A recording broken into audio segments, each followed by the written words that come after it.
3 avril 1984, à la prise du pouvoir, il s'est révélé comme un homme de paix. C'était une révolution pacifique, une prise du pouvoir pacifique, sans effusion de sang. Ça, c'était déjà l'homme de paix. Parce qu'on aurait pu prendre des décisions extrêmement graves le 3 avril, qui auraient été applaudies tout simplement. Parce que vous savez, dans le changement comme cela, on ne regarde pas certains détails. C'est plus tard qu'on se dit, ah, on n'aurait pas dû faire ça.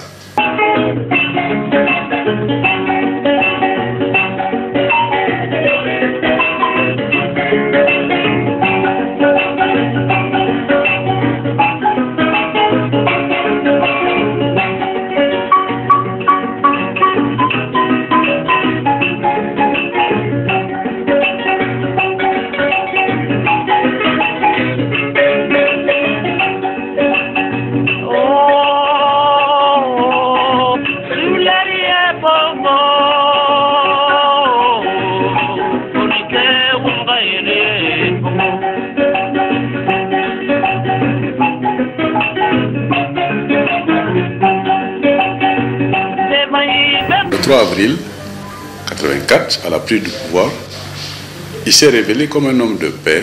C'était une révolution pacifique, une prise du pouvoir pacifique, sans effusion de sang. Ça, c'était déjà l'homme de paix. Parce qu'on aurait pu prendre des décisions extrêmement graves le 3 avril, qui auraient été applaudies tout simplement. Parce que vous savez, dans le changement comme cela, on ne regarde pas certains détails. C'est plus tard qu'on se dit, ah, on n'aurait pas dû faire ça.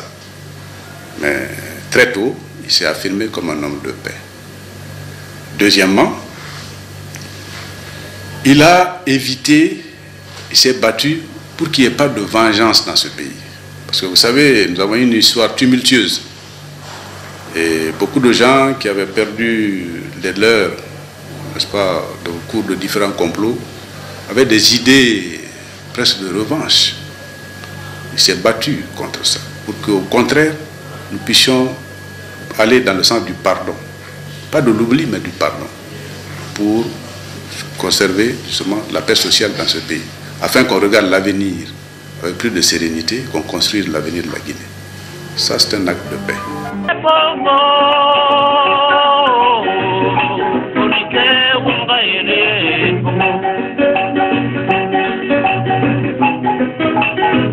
Je connais le président Lassana Conté, je crois, si je ne me trompe pas, pendant qu'il était lieutenant ou bien capitaine de l'armée guinéenne. Il était le commandant de la zone, comment dire ça, toute la région de Boké à l'époque. Ces jours-ci, on a fait un symposium sur un grand camp militaire portugais à la frontière avec la Guinée, le camp de Gilead. Vous savez que le président Lassana Conté a failli mourir dans cette opération.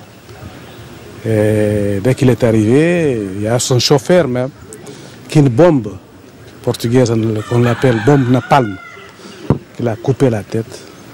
Il est mort comme ça. Il a pris part dans cette opération de Gilead. Il a mis les canons 130 mm sans la connaissance du président Sékou Touré à l'époque. Quand il était devenu président de la République, premier pays aussi qu'il a visité, quand j'étais aussi président de la République, c'est la Guinée-Bissau.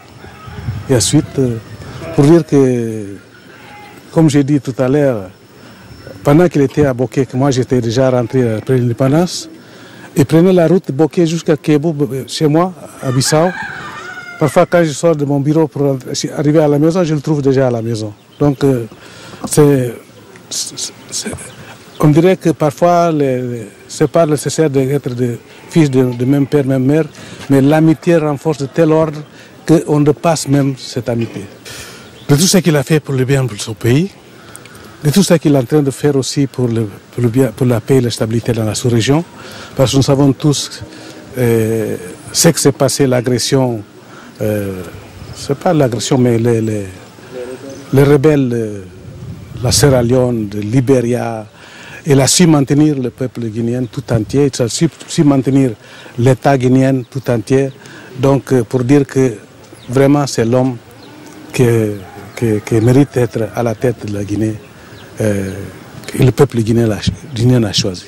Le bataillon Sori Doumbouya, ministre du contrôle d'État. J'ai connu le président Lansana Conté en 1959. Pendant qu'eux étaient en Algérie, nous étions en France. Les détachements se sont retrouvés à Conakry. Moi, je fus affecté à Kankan. Donc, c'est en mars 1959 qu'il m'a trouvé à Kankan.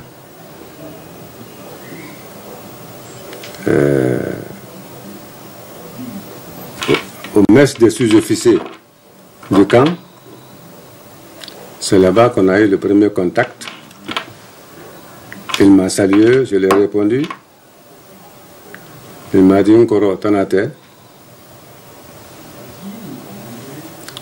Et en décembre 1959,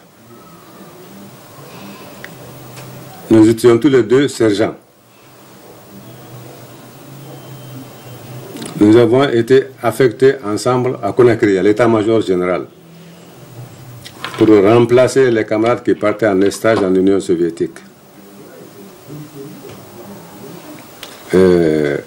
Moi, quelques mois après, moi j'ai été affecté à Kenya. En 61, mars 61, il y a eu un concours d'entrée à l'école militaire. Et là, on s'est rencontrés après le concours. Nous étions 30 admis au concours. Nous avons fait la formation d'officiers ensemble. Et en fin d'année, nous sommes sortis de l'école militaire comme aspirants. Depuis lors, nous avons sympathisé. Lui, il était artilleur, moi j'étais fantassin. Par la force des choses, même étant de la même promotion, il a été capitaine avant nous tous. Il a été colonel avant nous tous. Et étant gouverneur de région à Kéréwani, après la mort du premier président, nous sommes tous venus à Conakry. Et nous avons rejoint les rangs de l'armée. Et depuis lors, nous sommes ensemble. De sergent jusqu'à aujourd'hui, nous sommes ensemble. Il m'a toujours appelé Nkoro. C'est un être honnête, sincère, sociable. Je ne l'ai jamais vu faire du mal à quelqu'un. Parce que lui, il était du commandement, moi j'étais de service. Mais il a toujours été humain. Partout où il a commandé, dans toutes les différentes garnisons, que ce soit en Basse-Guinée, en Moyenne-Guinée, en forêt, il a toujours eu la sympathie de ses subordonnés. Il est très humain. Et depuis que nous avons pris le pouvoir aussi, son humanisme a augmenté même. Là, c'est une réalité que je dois dire. Les réfugiés sierra-léonais.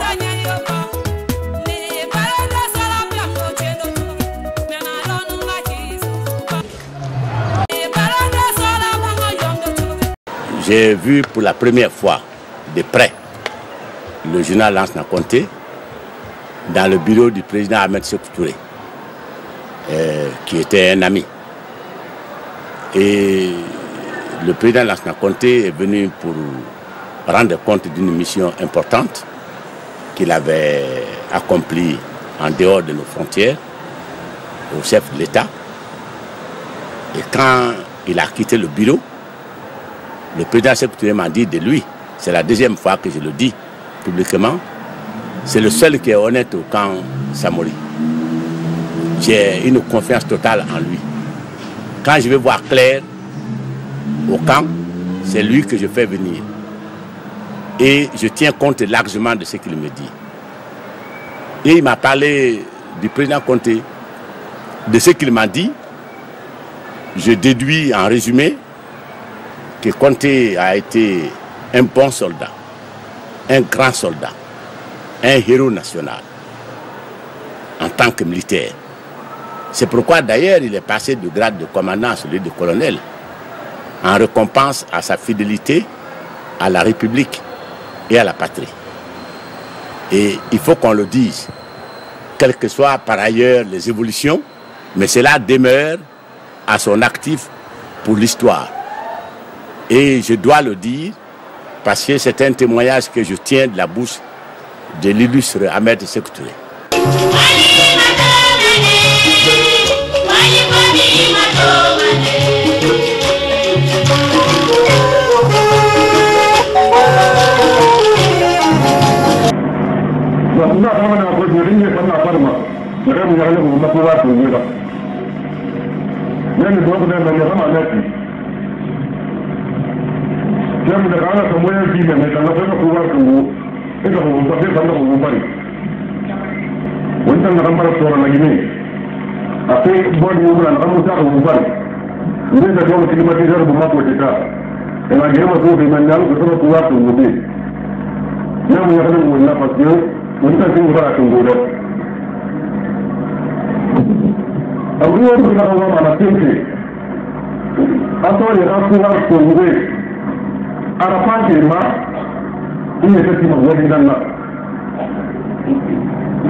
Pendant que le message enregistré du colonel Diarra Traoré est diffusé sur les antennes de la radio nationale, au centre de télécommunications de Wonkifon, à la périphérie de Conakry, la capitale guinéenne, des troupes armées investissent les lieux et prennent le contrôle de toutes les communications avec l'extérieur.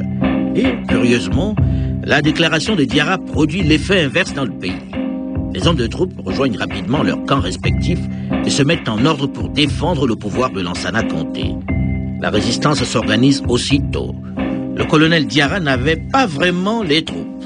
Et au bout d'une heure de bataille, autour de la radio notamment, les forces loyalistes organisées reprennent facilement le dessus. Il est 3 heures du matin. Dans la bataille, pour couper le sifflet aux putschistes, on a fait exploser le centre émetteur. C'est donc par les ondes de l'émetteur de la gendarmerie que des appels sont lancés sur les ondes pour annoncer que le putsch a échoué. Bilan de la bataille, 18 morts et 229 blessés. Le président Lansana Conté, qui ne peut attendre plus longtemps, malgré l'insistance de ses proches qui lui suggèrent de patienter jusqu'à la fin du sommet de la CEDEAO, qui lui donnera le temps de s'assurer que tout est rentré dans l'ordre, du moins du point de vue de sa sécurité, décide le vendredi 5 juillet 1985, après avoir prononcé son discours devant les chefs d'État et de gouvernement de la Communauté économique des États de l'Afrique de l'Ouest, de reprendre le chemin de la Guinée. Et c'est dans un climat de pillage et de vengeance que l'armée a du mal à contenir qu'il atterrit à Conakry. C'est son appel qui va mettre un terme vers la fin de l'après-midi à ces violences qui visent essentiellement les minorités malinquées, l'ethnie du colonel Diarra Traoré. Mais avant, il a un peu soufflé sur la braise tribale et les membres de la tribu du putschiste malheureux ont subi de réelles pertes et des violences. Avec Diarra Traoré, 3 autres membres du gouvernement sont arrêtés. Le capitaine Amadou Kouyaté, le secrétaire d'État à la sécurité, le commandant Abraham Kabassan Keita, secrétaire d'État au développement rural, ancien ministre de Sékou Touré, avant de se retrouver en prison à l'époque, et Lansine Keita, le secrétaire permanent du comité militaire de redressement national, et d'autres personnalités avec eux, dont les gouverneurs de région. À ceci, il faut ajouter quelques dignitaires du régime de Sékou Touré. La liste de ceux qui vont être arrêtés et jugés est longue. Parmi eux, beaucoup de proches de l'ancien président, dont sa femme, Adja André Touré, et 2 de ses frères, dont le tout-puissant Ismaël et l'aîné Touré, Amara. L'heure est à ce moment-là au règlement de compte, comme l'écrit l'hebdomadaire Jeune Afrique dans les jours qui suivent. Parlant de Diarra Traoré, l'auteur du putsch, Lansana Conté dira lui-même en public: ceux qui voudraient le défendre au nom des droits de l'homme devraient le faire très vite, parce que demain, il sera trop tard. En effet, le procès, ou plutôt le simulacre de procès organisé pour la circonstance, démarre le 7 juillet, c'est-à-dire seulement 2 jours après la tentative de putsch manquée. Il se tient à huis clos. Il va durer jusqu'au 19 juillet 1985. 12 jours au cours desquels les condamnations vont tomber raides comme un coup près. Et les exécutions se succèdent. Diarra Traoré et de nombreux dignitaires du régime Sékou Touré, dont Siaka Touré, son neveu et ancien patron du camp Boiro, sont abattus ou pendus dans les jours qui suivent, avant même de passer en jugement. La veuve du président Sékou Touré, elle aussi, va se retrouver en prison. En bref, d'après le verdict rendu public 3 ans plus tard, 175 civils et militaires ont été condamnés. 59 à des peines de mort, dont 21 par contumace. 80 peines de travaux forcés à perpétuité. À 20 ou à 15 ans assorties de confiscation de tous leurs biens.